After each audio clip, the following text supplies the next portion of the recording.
Assalamualaikum warahmatullahi wabarakatuh. Kami dari kelompok 7 ingin memaparkan hasil observasi kami tentang konveksi Jogja.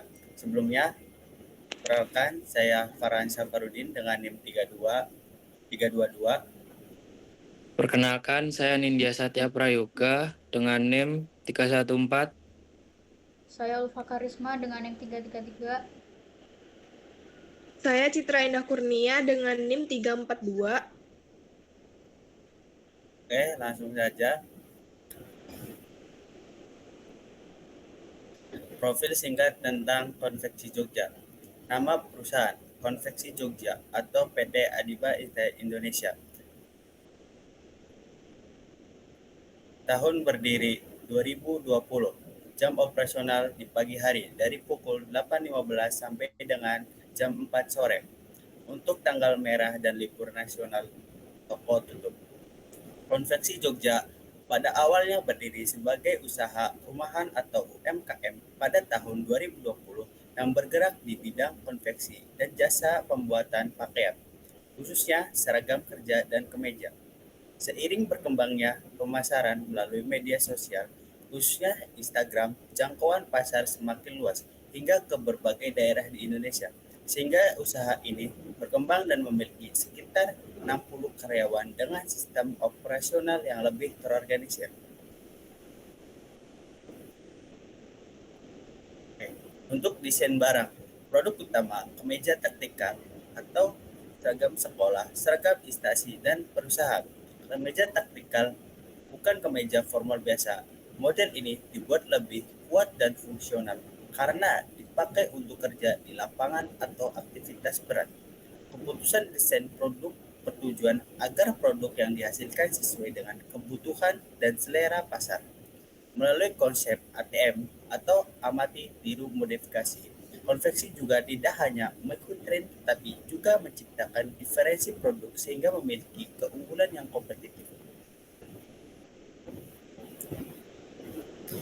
Selanjutnya, manajemen kualitas. Keputusan kapasitas produksi diambil untuk memastikan bahwa seluruh proses produksi dapat berjalan secara efektif dan efisien. Dengan mengetahui batas kemampuan produksi, Konveksi Jogja dapat merencanakan jumlah pesanan yang realistis sesuai dengan sumber daya yang dimiliki. Penetapan kapasitas juga membantu perusahaan dalam menjaga keseimbangan beban kerja karyawan, meminimalkan risiko keterlambatan pengiriman, serta mempertahankan kualitas produk yang dihasilkan. Selanjutnya, desain proses dan kapasitas. Desain proses dan kapasitas produksi konveksi Jogja disusun melalui alur kerja yang berurutan, dari cutting hingga finishing dengan standar kerja yang jelas.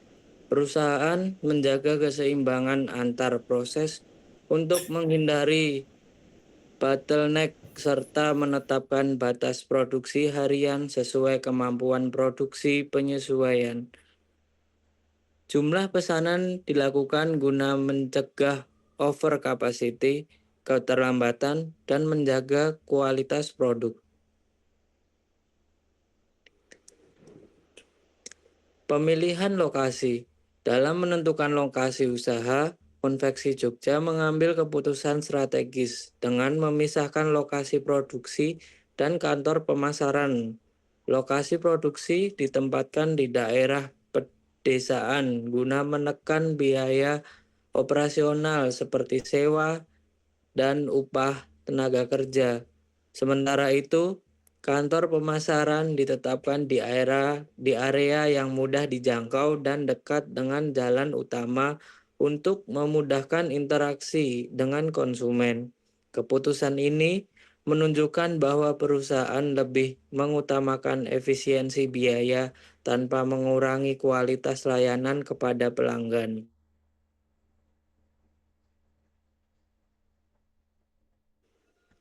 Selanjutnya, maaf.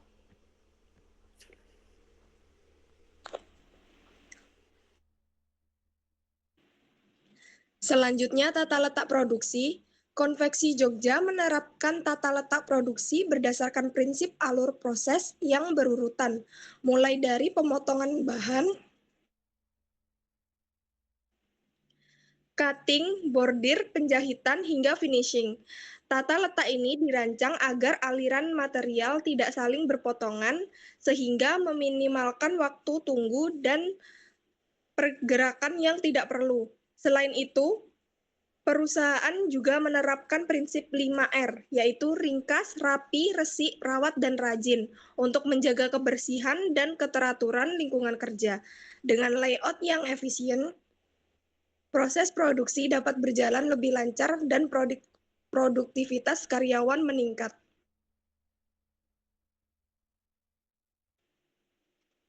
Selanjutnya, sumber daya manusia dilakukan melalui pembagian tugas yang jelas dan terstruktur. Perusahaan memiliki struktur organisasi yang terdiri dari manajer, supervisor, dan staf produksi. Manajer bertanggung jawab dalam perencanaan produksi jangka pendek dan jangka menengah, sedangkan supervisor berperan dengan mengawasi pelaksanaan pekerjaan di lapangan. Dengan pembagian tugas yang jelas, setiap karyawan memahami peran dan tanggung jawabnya sehingga proses produksi dapat berjalan dengan lebih efektif dan terkoordinasi.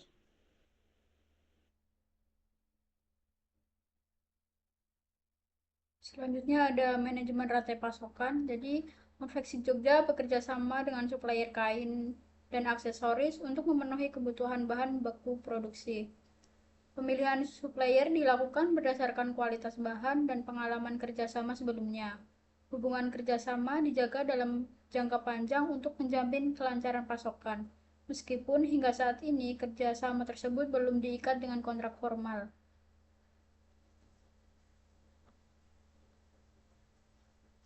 Selanjutnya ada pengendalian persediaan. Konveksi Jogja menerapkan sistem buy by order, yaitu pembelian bahan baku dilakukan sesuai dengan jumlah pesanan pelanggan yang masuk. Sistem ini membuat perusahaan tidak menumpuk stok bahan sehingga biaya penyimpanan dapat ditekan. Selain itu, pengendalian persediaan ini membantu mengontrol biaya produksi dan menjaga kelancaran arus kas perusahaan.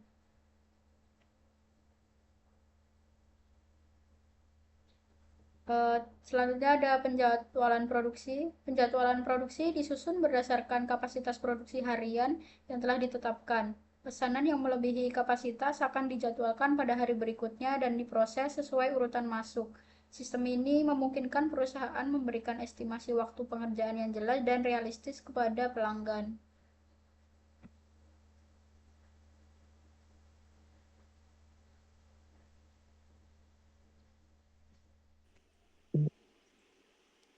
Selanjutnya, pemeliharaan mesin dan peralatan. Produk perawatan dasar mesin dilakukan oleh karyawan. Pembersihan dan pelumasan, karyawan dibekali pengetahuan pembersihan dan perawatan ringan. Pemeriksaan dan pelatihan dilakukan oleh teknisi secara berkala, bertujuan untuk menjaga mesin tetap optimal dan minim gangguan produksi.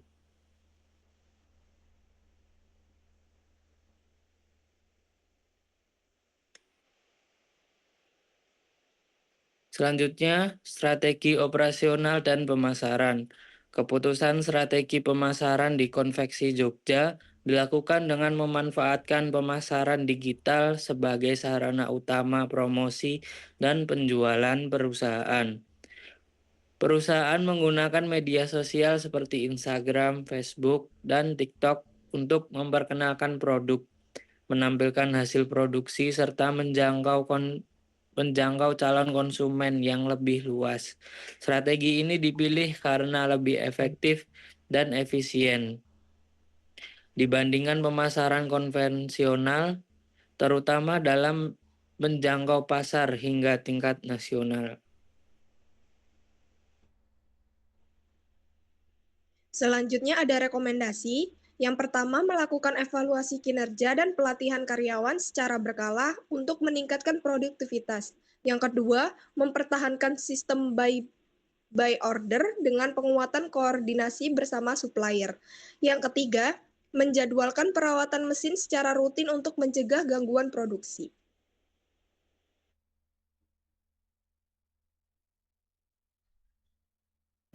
Oke, sekian presentasi pemaparan hasil observasi dari kelompok kami.